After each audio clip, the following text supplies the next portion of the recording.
And she's like, Tim, I'm not your county council person right now. I'm your friend. And she said, and I love you. And your organization is so amazingly respected and needed in the county. Are you sure? Because that organization is a mess. And I was like, yeah, I am sure. Because at some point, my whole point of view for everything we do is how does this benefit our caller, our chatter, our guest in the shelter, or the person that we're doing video phone with? And, I just kept thinking about the people in that shelter, and I was like, good God, I cannot imagine being a victim of intimate partner violence or violence of any kind. But even worse, asking for services and then them not being there. And I could remember over the years with that organization trying to get people in and not being able to get them served. Shelters that accept the kind of funding they accept are supposed to take everyone.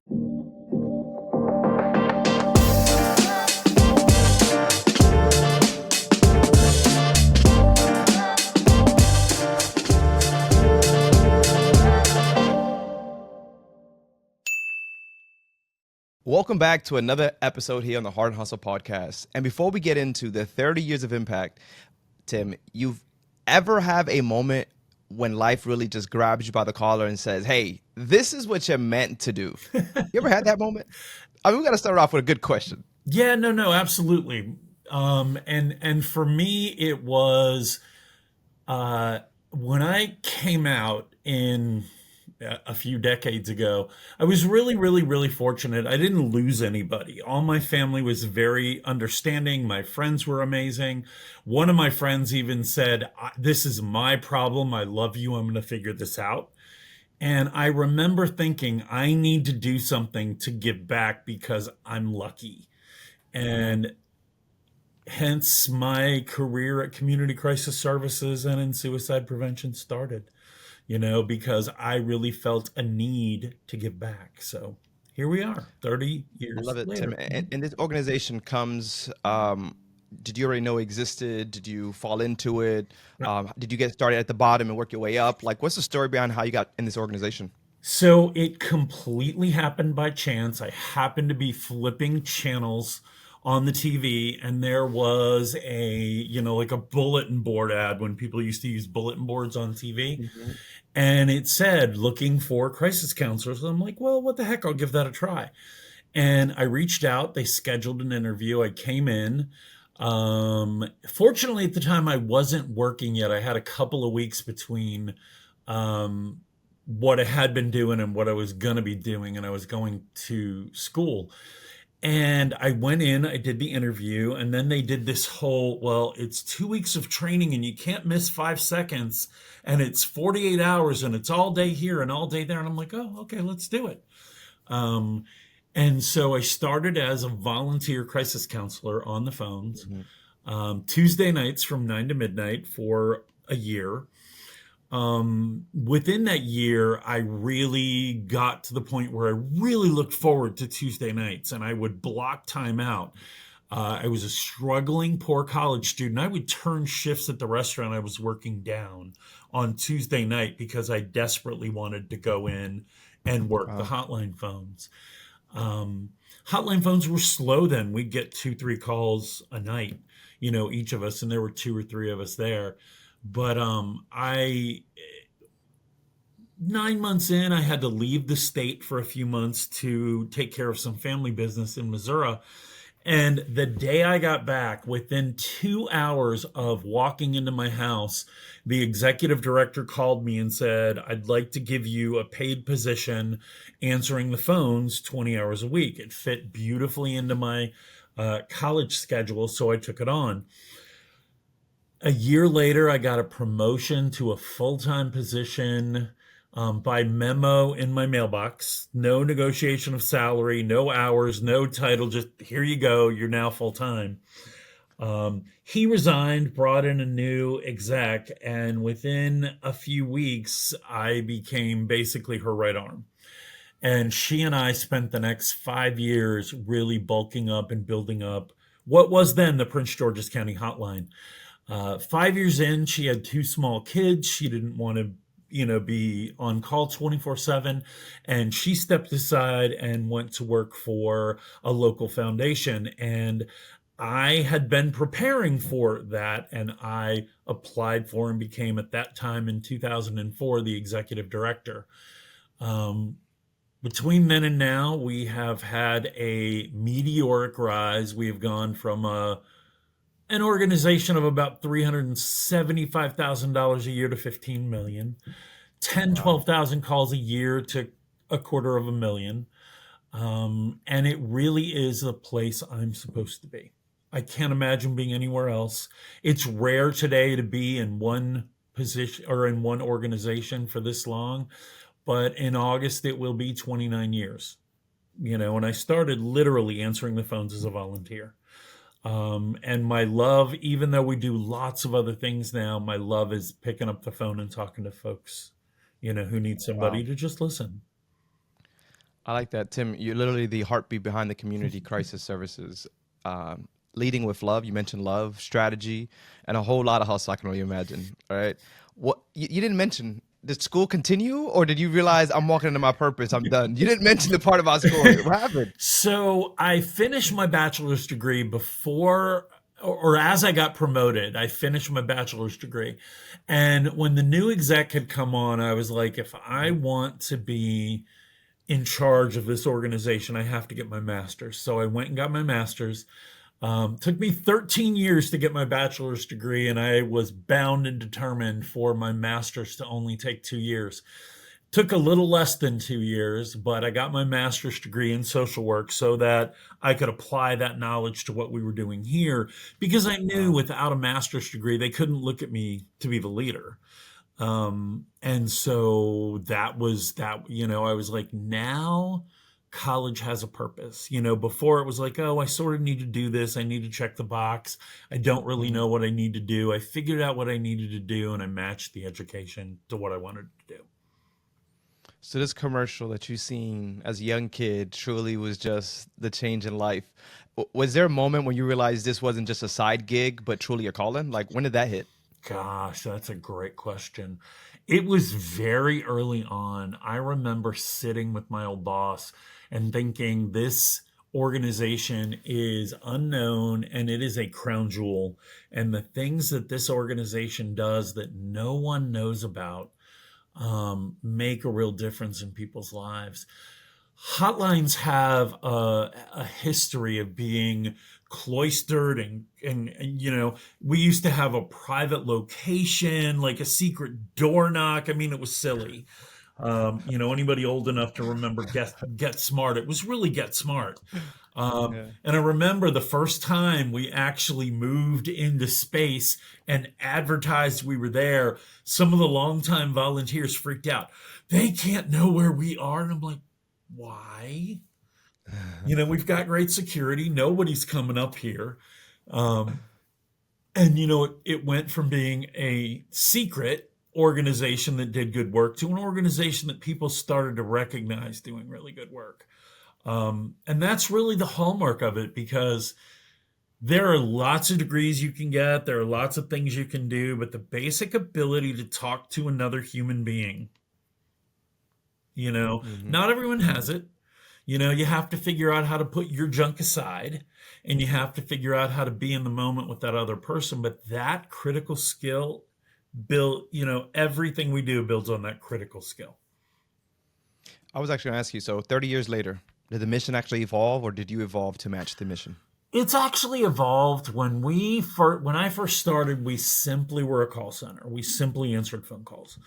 Hmm. In gosh, 2005, 2006, 10 years in, there was an emergency shelter that wasn't being run terribly well and wasn't taking very good care of the guests, and was, in ways, when I look back on it, sort of inhumane.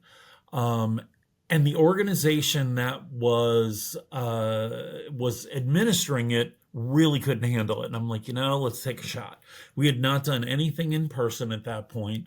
And I went to the board and I said, this is a way to meet people in crisis and really work with folk, but it's out of the mission. And so we looked at the mission, we Mhm. updated the mission so that we could do in-person work, and we took on our first shelter.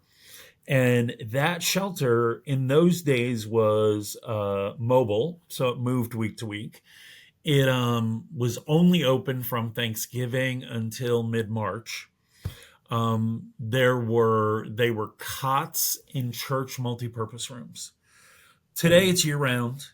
It's in a building of its own, where people have privacy in their own bathrooms and all that sort of stuff. And that's really social work 101, meeting people where they Mhm. are. You know, 100%. the phones, you're meeting them in a way where they're sharing what's going on. When you're meeting them in person, um, it's harder to sort of hide some of that stuff. You can hide stuff on the phone. Mhm. When you're in person, it's a lot harder, you know. And I'm not saying for a second that people hide things, but we all, when we're communicating with other folk, we put our best foot forward, you Mhm. know, and we don't always open up to all the stuff. And you know, to make progress, we gotta look at all the stuff, you know. So Tim, you mentioned a little earlier, decades ago, really coming out and now being, I can only imagine, a huge pivotal piece of the LGBT plus community. Has that really shaped how you lead, how you serve, and how you create these safe spaces? I can only imagine for you, it wasn't always safe, right? Today it, is probably more safer than whatever, always was. But what is your thoughts on that? yeah, you know, coming up, it wasn't safe to talk about. Hmm. It wasn't something that you shared because you weren't willing to take on sort of all the stuff that went along with it. I was 25 when I came out, so it was a little late, as opposed to a lot of folk. But I think coming out taught me that one of the things that most of us do in our world is we attract the kind of people we'd like to be. And so Hmm. the people in my life were so supportive that I was like, you know, is this the way it is for everybody, or is this the way it should be? And understanding how truly lucky I was that my process was so, you know, so, I wouldn't say simple, but it didn't have a lot of cost. I'll never forget when I was telling my sister, she's like, yeah, okay, and I had this whole speech. I'm ready for you to yell and scream, and you're like, yeah, okay, and. Um, but as a leader, I think what it does is, you know, one of the challenges in the world being a white male is that you have privilege you don't understand you have. Hmm. Um, Being a gay man, you don't have the same kind of privilege, and there are things that you don't have. You know, I've been involved with the same person for, God, we're in year 36. We've only been married for 4 because it's only been legal for 10. And Hmm. so there was a privilege to being straight because of all the things you could have and do that you didn't have being gay. But being a white male, there are things that are just they happen for me just because of the color of my skin and my gender. And I think my my connection with my own gayness and all of that is opening my eyes to my own privilege, but opening my eyes to the privilege that other people either have or don't have. And I think as a leader, you have to look at your own privilege and your own bias and work very diligently to pull it out so that you can be Hmm. as equitable, which I know is not a term we're supposed to use anymore, and as fair as you humanly can be, you know, Hmm. because leadership is all about doing the right thing for the most people, you know, Yeah. and making sure that the playing field is fair. You know, I take great pride. We have a very diverse organization, lots of women, lots of people of color, lots of people of different genders, lots of people of different, you know, orientations and things. And it's part of who they are. It isn't who they are. And Hmm. it adds to our ability to connect with the public as a whole because the public comes from their own space. Yeah. And so we've got to be in a place, as a service provider where we can be open to what folk bring, but we have to understand our own privilege and our own bias when we're doing things. And my chief operating officer is a national expert in equality and in diversity. And one of the things I love about her is I'll say something like, not that long ago, I used the term grandfathered in, and she, after the thing, she's like, "So that's a racist term." And I was like, I I had no idea. And didn't either. so she gave me this great background in education, and I was like, "Thank you." And now I catch myself when I say it. And I'm like, hold it. That's not an appropriate term. It's got bad history, and this is, and we fix it. And we wouldn't be able to have those conversations if we didn't have an open dialogue about our differences. And I treasure when people bring those things to me, and they say, to be, one of the things we're working on right now are language barriers, because service delivery in a language other than English is just different. How Mhm. people communicate is critical, and if you don't speak their language, you're missing. So, as you can tell, I could talk about this all day, because No, I think you it's know what I love, and I think it's critically important for leaders to be open to the idea that the people that they lead and that work with them are different and bring a different perspective. And that's a good thing. hey, real quick, if you're enjoying the podcast, we first want to say thank you. And we also just want to give you a little insight of what we're up to at Francis. Some don't even realize that we're working with organizations to help them use AI to create that real human communication experiences, whether that's actually supporting your families, those patients, or the entire community. We're actually creating tech that connects. Check it out, francis.ai. What I was going to mention as well, Tim, is what I'm getting from all of this as well is that you're one to always practice what you preach, right? And that's what makes a really good leader. A leader is going to sit here and everything they tell you to do, it's either they've done it, they're doing it, right? And that's you, Tim. It's like, hey, I've been in this world. I understand what it was to be on the outside, and then finally come out and what that actually looked like. Mhm. I understood what it was to be looked at differently, go through my dark times in my life. So what you're saying to people is, listen, and that's one of the things I had to learn being a father, Mhm. actually. I think that's the first time I had to realize that, because as a young kid, I had all these, feelings that I never expressed, especially to my mom. And it wasn't until I became a dad where I had the courage to even let her know how I felt. And it was because I'm a dad now, Right. right? So if I'm telling my daughter to kind of share her emotions, to be vocal, to use her voice, then I need to make sure that I'm doing the same exact thing. And that's what you did. You learned everything very early on. So now you're implementing these 30 Mhm. years later, right? Still in the Yeah. organization. What's even more cool, showing leadership, staying on that leadership skill, is that during COVID, people were trying to survive. Hmm. You tripled in size. Yep. How the hell did that happen? So the crisis were, I mean, everybody on the planet, including the people that work for me, were in crisis. And so the opportunities for crisis related services just grew. I'm a little bit of a control freak, and I wanted all my folks that were working on the phones in the office. I never would have gone remote. We had to. Yeah. In Maryland, there was a period of time in April of 2020 and May of 2020. If you weren't if you weren't a first responder, you were not supposed to be on the roads. Mm, Now we got special dispensation so that our folks could be, but it was a dangerous time. We didn't know what to expect. And mhm, so, in the matter of about a week, my team had to move from an in person operation to a remote operation. And I would tell you the smartest thing I did was get out of the way. The smartest thing I did was say, "What do you need? What can I do for you? How can I help?" And then get out of the way. Because the last thing they needed is a micromanager.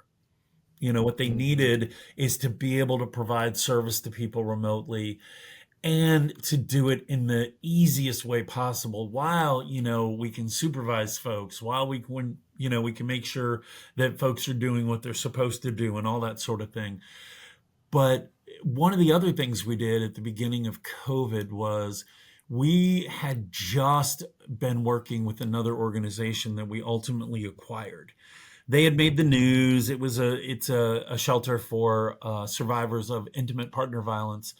42 beds in a big old building, and they were on the news, trash in the halls. It was horrible.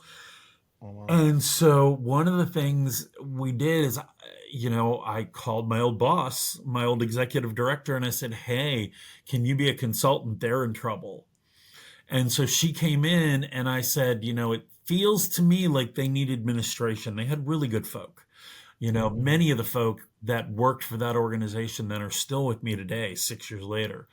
So one of the things we did was we acquired that organization, and that at that time doubled us in size.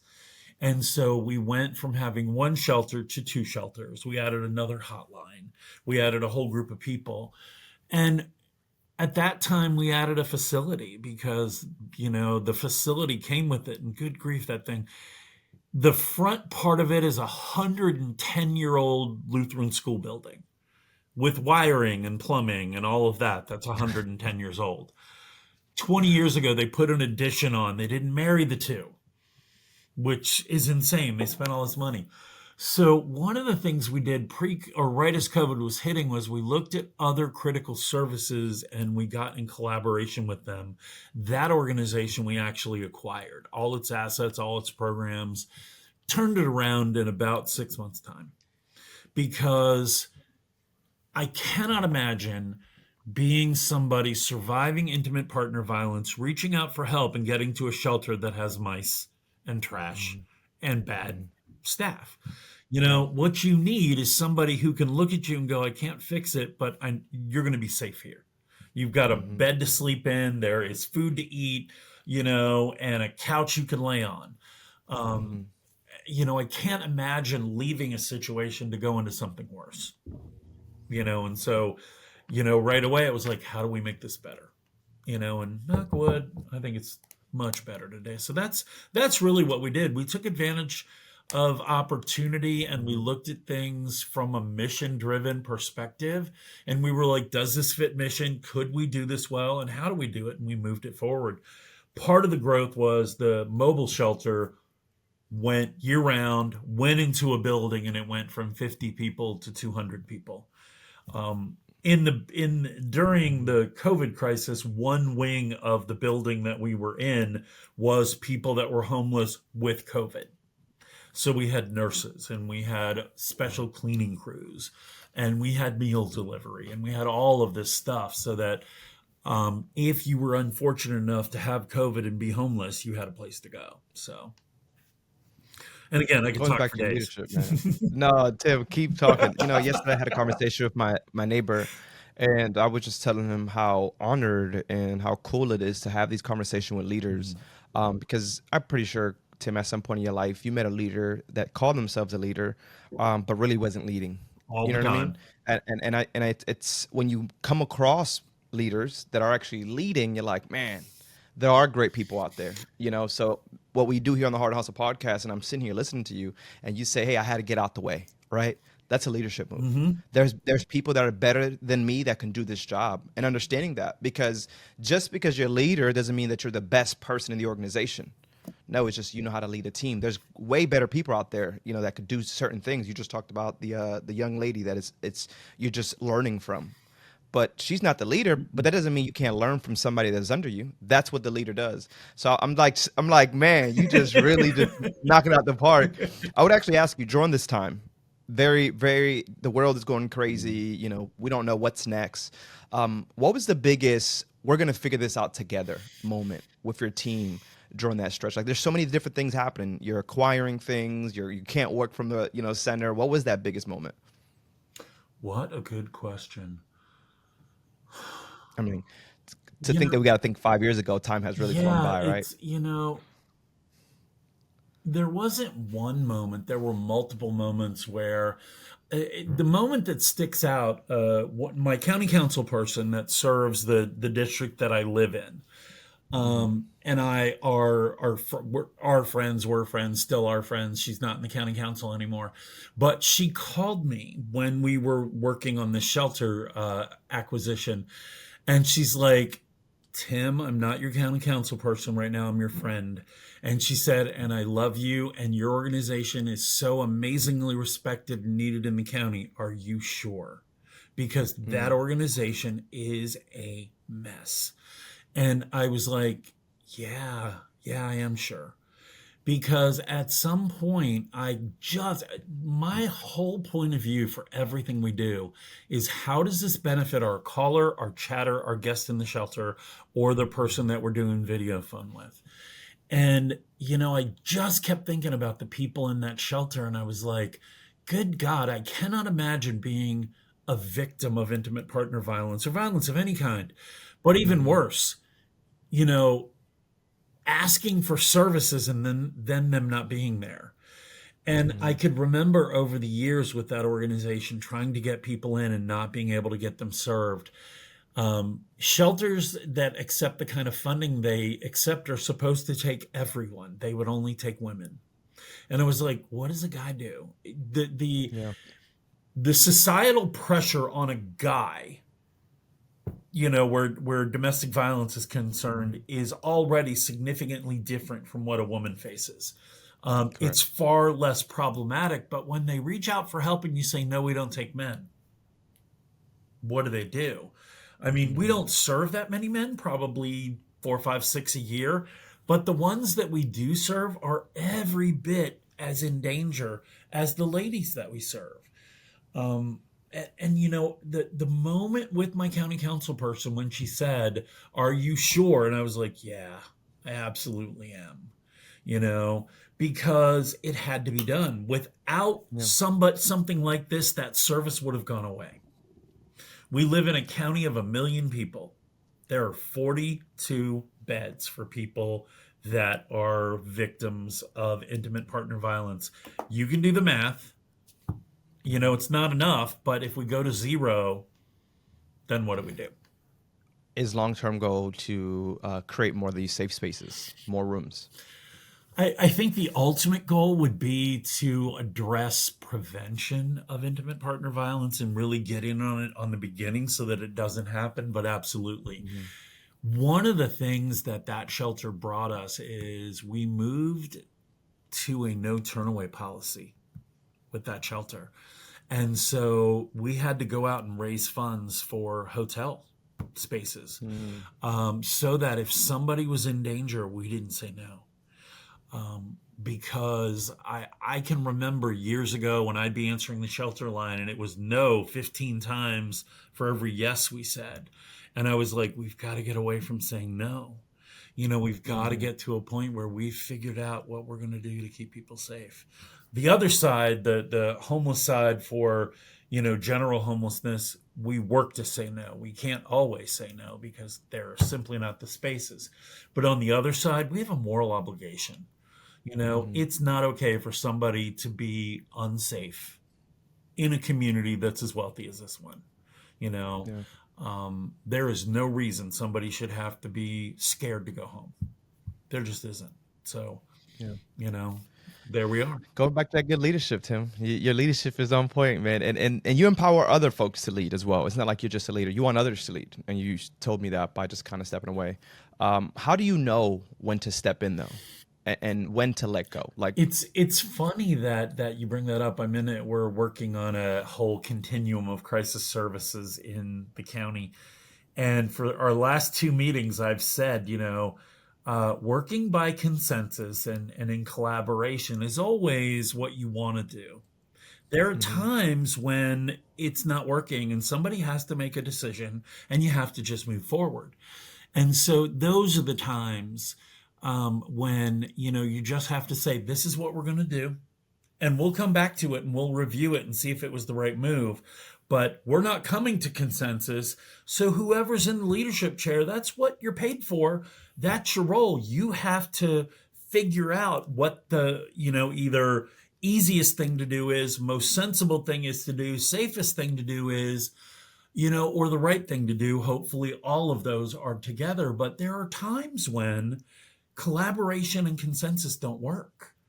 And so you've got to look at all of the mitigating factors, the funding, the people you're serving, what your expectations are, what your goals are, what your hoped outcomes are. And you've got to say, we're going to go this way. And come hell or high water, we'll figure it out if it doesn't work.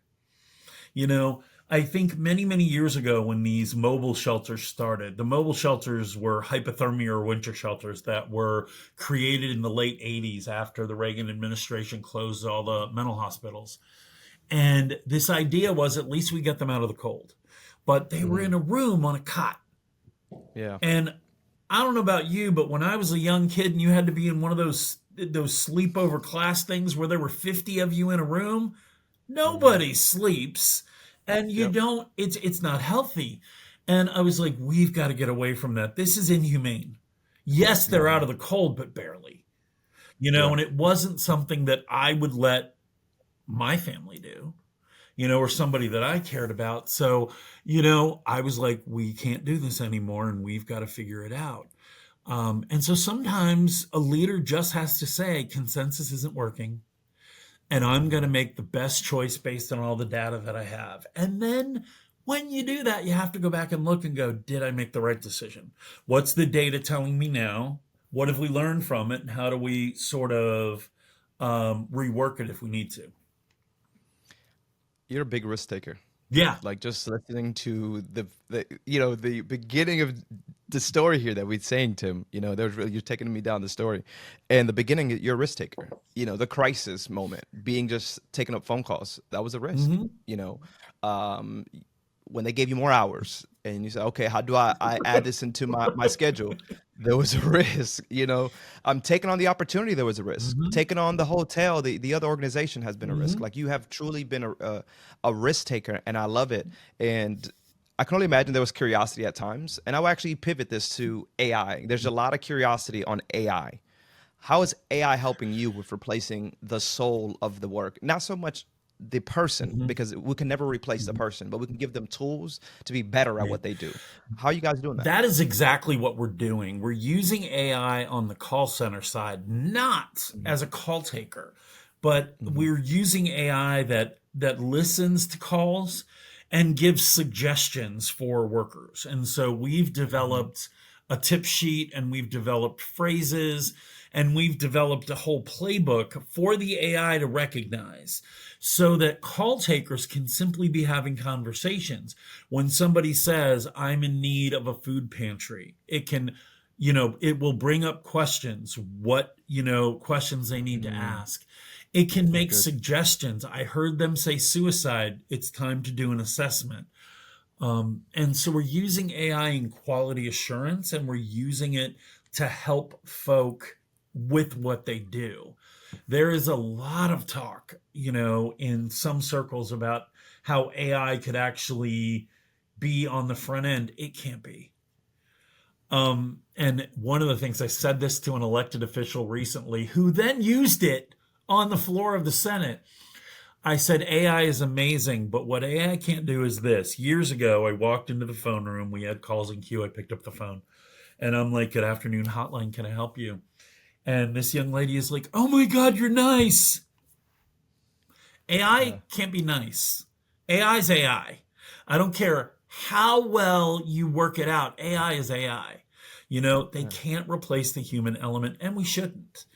That Yep. human connection is sometimes all people need. Hmm. Sometimes just understanding that somebody else sees things the way you do, AI can't do that. But what AI can do is make us smarter and help us work smarter. I agree. And help us to identify these are some of the things that might come up in a call, in a chat, or in an experience that we need to do. Um, the great thing AI is doing right now is it does call summaries. And so folks can cut and paste the call summary so they don't have to be, writing things down or typing things It's while really they're good. talking. So they Yeah. don't have to go, oh, what did they say about this or what did they say about that? There's a summary. And so that Hmm. summary can be utilized to, they can edit it to go, this is what we did and this is how we did it. Okay. So, So you guys are tapping into AI in a really big way. Is mhm. there any other ways that your team is looking to incorporate that, whether it's for the internal, external, your websites? Our website is a mess. So it needs to be incorporated into our website. Our website's been down for about a week, and it might be back up. Yesterday, it was supposed to be back up, but we are certainly open to the use of AI. We're really, really thoughtful about it not replacing human sort of interactions. It can help with scheduling. It can help with resource management, that sort of thing. We help to manage the statewide database in Maryland, and it can help manage that database. It doesn't get away from the human interaction. One of my favorite examples is when someone needs food stamps in Prince George's County. If they're homeless, they are expedited. You can get them day of if you're homeless, but you have to say the word. Hmm. If we don't know that and we don't put that in the database, AI is not going to get that. Not at all. Guys, when you walk in, I know it's not an easy conversation, but you say, I'm currently homeless, and your food stamps will land that day. If not, Hmm. they're going to take 30 days and you're going to be hungry. So utilizing it to make us better at what we do, but not taking away the human element is sort of how we have forged forward. We're about to wrap this up. This is going to be a good question before we get Okay. to the blind question. So I want to talk legacy.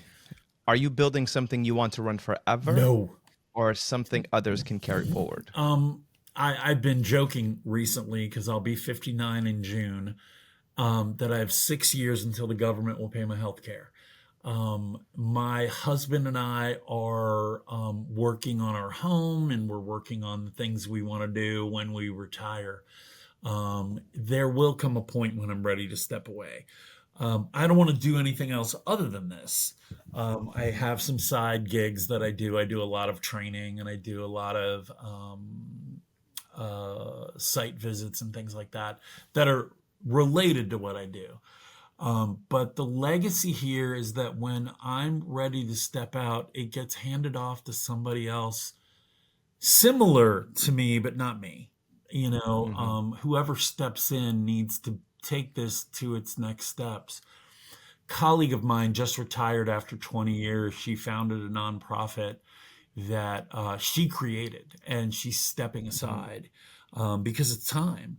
And we had a Yeah. long talk, and as we were talking, she said, I don't want the organization to go away. It's my legacy, but it can't be about me. And that's how Yeah. this is. It can't be about me. It has to be about how we serve the people that need the services that we provide, and how do we set it up so that moving forward it continues in a healthy, efficient, effective manner. So Just hearing the passion. I don't know. I think you got another like 10, 15 years in you, bro. Like, I don't know that you're, I don't know that's going to be do not that tell short of my time. husband that.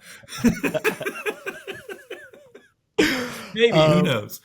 who knows, man? What would you say to someone? You know what I hear a lot of the times, and I think it need to happen a lot more. Those people in the for-profit space, they have this idea the nonprofit world doesn't make any money, right? But I see so many people that make that shift Mhm. and they love it. They realize there's purpose there. I'm passionate about what I do.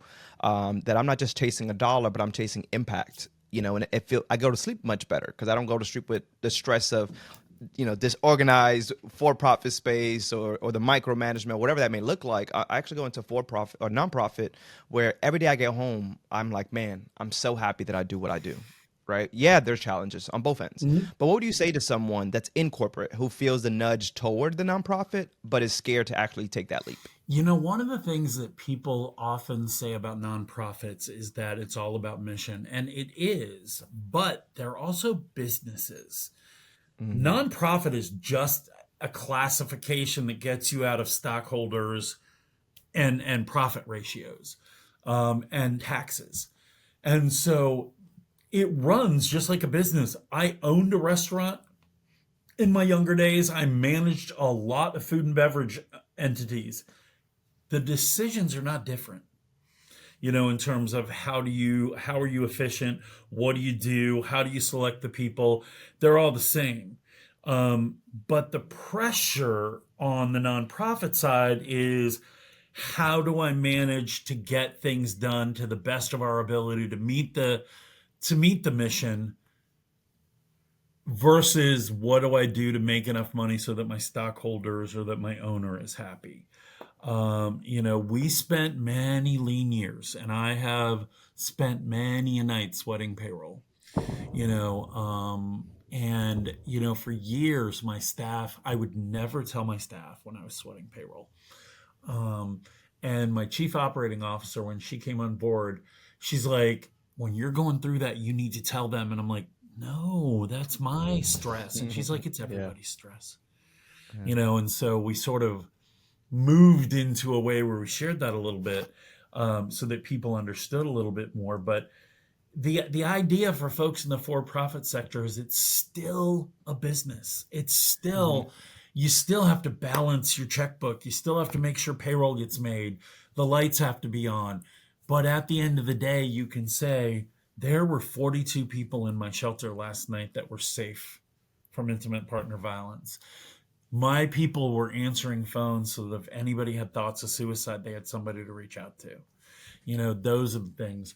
Um, One of the things that I always felt, and one of the differences for people in this space, is every day I leave here, I know that my life is fine, no matter what I'm going through.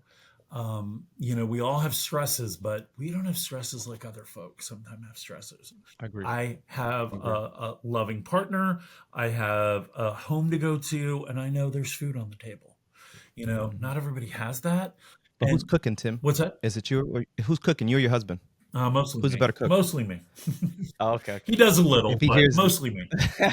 My grandmother, when I was a kid, owned a diner off Highway 70 in Missouri, and we were cooking when I was 6 and 7 years old. I So love it. bless her heart, she was the one who there was never a recipe. Pinch of this, pinch of that, dash of this, dash of that. That's it. That's that good food too. Uh-huh. When And there's my no mom was the recipe. same way. Like people are like, "Do you have your mother's recipe?" I'm like, "I don't." I Um, know. Years ago, when I would get home from week-long trainings, in the last few years of my mom's life, she was living with me, and I'd get home on Saturday, like ready to hit a brick wall, ready to sleep for 3 days, and she'd always have her homemade meatloaf ready for me, Oh man. and that was my favorite meal. And my husband is funny. He's like, "Are you ready for meatloaf?" And I'm like, "It's been 5 years. I'm not ready. It won't be mom's. I may never be ready." But that's Yeah, how food takes care of folk. that And is true. when you leave the studio, I leave this office, I know that I can go home and there will Yeah, be food on the table. So my life is not nearly as I challenging agree. as other folks. And that's the thing. So, Tim, we got to wrap this up here, man. I'm gonna absolutely. give you a blind question. Are you ready for this blind question? Sure. Okay. The question: if we turn your whole journey into a movie, Hmm. what's the title? What's the opening scene? And who's playing Tim? Oh my God. Let's see. Um, wow. That is such a good question. I think the opening scene is probably the first night I'm on shift here. And I walk in and I'm nervous as hell. And the phone is ringing off the hook like it normally doesn't. And they told us that, you can wait, you can pick up the phone whenever you're ready. And the supervisor on the shift looked at me and said, "Are you picking up the phone?" Hence started my journey. I'll never I forget love that it. call. It was a frequent caller who yelled at me for 10 minutes. Um, I think that's the opening scene. The title of the movie is Follow Your Path, Ooh, because okay. my path was sort of laid out in front of me and all I had to do was walk it. I really just had to walk it because that Hmm. was what I needed to do. Oh my God, who's playing me? There are not a lot of 6'4" actors out there. Um, 6'4", you're pretty tall, Tim. yeah. God, who's playing me?